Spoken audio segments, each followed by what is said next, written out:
உங்களை இரத்த தகுதியில் புறவிட்ட அநியாயக்காரர்களை பழி வாங்க வேண்டும். பழிக்கு பழி, பழிக்கு பழி. அத்தா, இதோ உங்கள் ரத்தத்தின் சாட்சி. வருகிறேன், இதோ உயிரோடையில் வருகிறேன். அரண்மனை காவலர்களை மீறி ஆவேச கோலத்தில் உள்ளே நுழையும் நீ யார்? என் பெயர் கண்ணகி. ஓ, கோவலன் மனைவி, சிலம்பு திருடிய கள்வனின் மனைவி. போதும், யாகாவாராயினும் நாகாக்க மன்னா நாகாக்க. யார் கள்வன்? என் கணவனா கள்வன்? இல்லை இல்லை, அவரை கள்வன் என்று குற்றம் சாட்டிய கைவர்களின் கள்வர்கள். கள்வனை தமிழகத்து நீதி கொல்லாமல் விடாது என்பது உனக்கு தெரியும் அல்லவா? குற்றம் சாட்டப்பட்டவரின் மறுப்புகளுக்கு மதிப்பு தராமல் கொலைவாளின் வேலை அவ்வளவு அவசரமாக நடைபெறுவானே. இதற்கு பெயரா நீதி? இதற்கு பெயரா அரசு?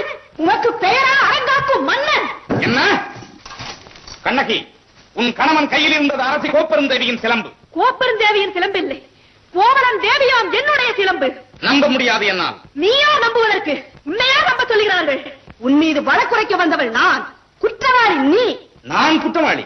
ஆம், நீ குற்றவாளி. அதனால் தீர்ப்பளிக்கும் உரிமை உன் கையில் இல்லை. கோப்பெருந்தேவியின் சிலம்பை கோவலன் திருடினார் என்பது குற்றச்சாட்டு. அதற்காக மரண தண்டனை. அப்படியானால் தேவி அணிந்திருக்கும் சிலம்பு? அவைகளில் ஒன்று என்னுடையது. அதற்கு அடையாளம்?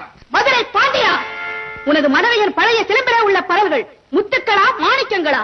முத்துக்கள், அதுவும் கொற்கை முத்துக்கள். என்னுடைய சிலம்பிலே உள்ளவை மாணிக்க பரல்கள்.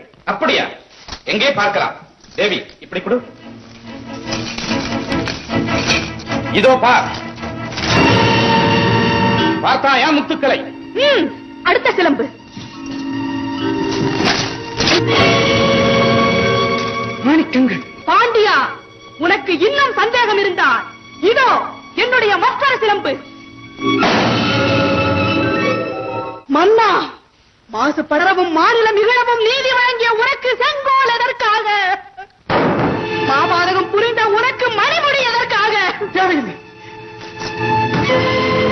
வேந்தர் குலத்துக்கு இழிவு கற்பிக்க வந்த உனக்கு வெண்பட்ட குல எதற்காக? தேவையில்லை.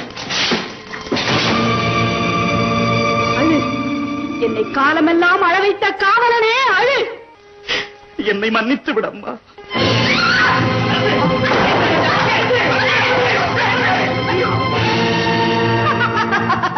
அழியட்டும், ஒழியட்டும், எல்லாம் அழியட்டும்.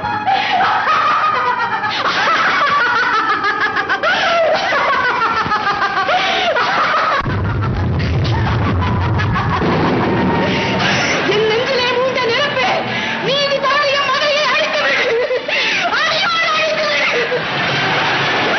அழியட்டும், ஒழியட்டும், ஒளி போகட்டும்.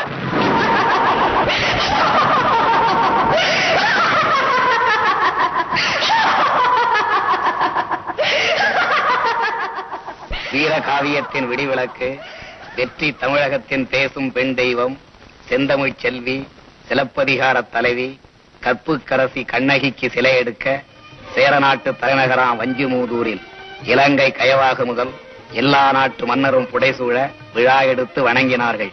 வாழ்க கண்ணகியின் புகழ், வாழ்க சிலப்பதிகாரம்.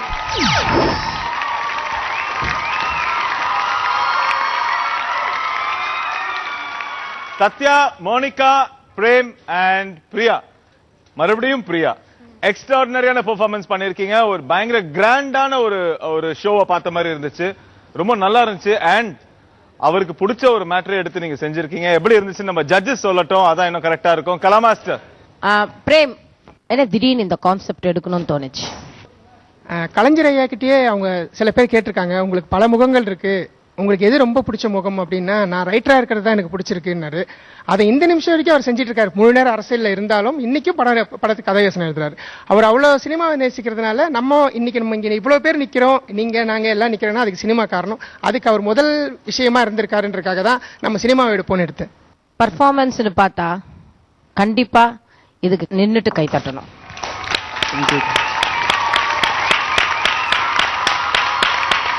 ஆனா பார்க்கும் போதும் சினிமா மாதிரி இருந்தது. ஒரு எத்தனை நிமிஷம் பாட்டுது? 20 minutes. 20 minutes வந்து இவ்வளவு சீக்கிரம் முடிஞ்சுதான் தெரியும். அந்த அளவுக்கு ஃபாஸ்டா இருந்து. அண்ட் ஔவையாரா போட்ட Priya fantastic. And as usual Sathya and Monica super. Monica என்ன அழகா இருந்த நீ. ஃபர்ஸ்ட் அந்த கண்ணகி வேஷ கெட்டப்ல ரொம்ப அழகா இருந்த.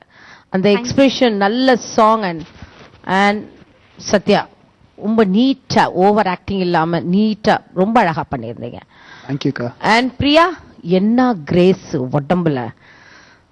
அதுல ஒரு பாட்டுக்கு நீங்க பண்ணீங்க ரொம்ப நல்லா இந்த பதில் சொல்ற ஒரு பாட்டு இருக்குல்ல, என்ன பாட்டு? என்னரும் கணவர் அப்படிங்க. சூப்பரா பண்ணீங்க. இந்த கெட்டப் பண்ணும்போது உங்களுக்கு எப்படி இருந்தது பிரியா?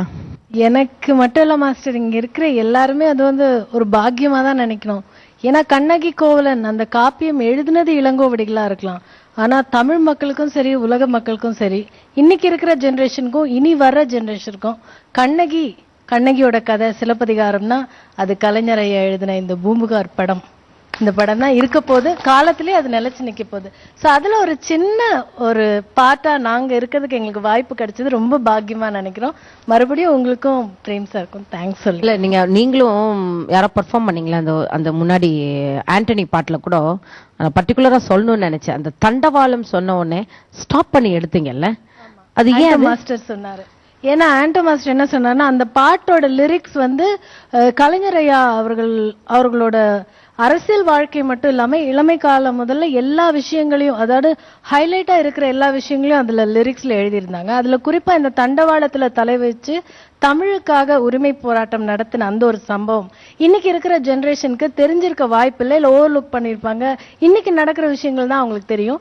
அதனால நம்ம டான்ஸா ஆடும்போது மட்டும் போதாது, ஒரு தடவை நிறுத்தி அதை சொல்லிட்டு அதுக்கப்புறம் அதை நீங்க டான்ஸ் ஆடுங்க, அப்படியே ஆண்டோ மாஸ்டர் சொன்னாரு. சூப்பர். ஏன்னா நீங்க சொன்ன மாதிரி இப்ப இருக்கிற ஜெனரேஷனுக்கு தெரியாது, அது ஸ்டாப் பண்ணி எனக்கு அது அப்பயே சொல்லணும்னு நினைச்சேன். அந்த டயலாக்ல சொல்லிருக்கோம், கலைஞர் ஐயாவுடைய தமிழ் பற்று வந்து இன்னைக்கு நேத்து வந்தது இல்ல, அவருடைய இளமை காலத்திலேயே அவர் அந்த தண்டவாளத்துல தலை வச்சு தமிழுக்காக போராட்டம் நடத்தியிருக்காரு. அதை வந்து ஸ்பெசிஃபை பண்ணி ஹைலைட் பண்ணி சொல்லணும்னு ஆண்டோ மாஸ்டர்.